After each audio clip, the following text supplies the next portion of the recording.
Kids step stool. A two-step stool with textured patterns on the stairs. Wide sturdy. Keeps you steady as you go. This kid's step stool won't tip over. Handy handles.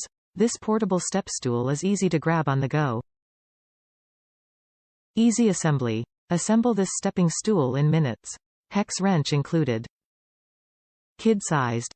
This toddler step stool is just the right size for little ones that need a boost. Dimensions.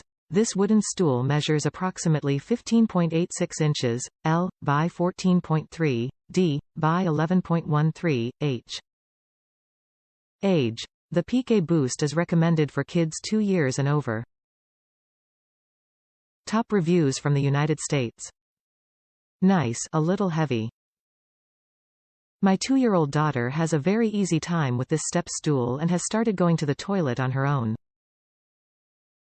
It has some little traction marks to help with slipping. The size is perfect for climbing onto a toilet.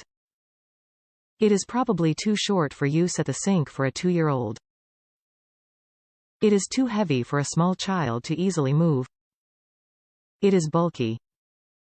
It is best for a place where it can stay permanently, e.g., a child's bathroom.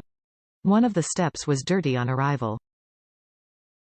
I believe it can be cleaned, but I haven't taken the time to scrub it with soap. I did wash it with water, and the stain only partially came off. Overall, the quality is good. It is cute. I purchased some folding stools, single step, for other bathrooms. I prefer this one. I will probably purchase a second for our basement.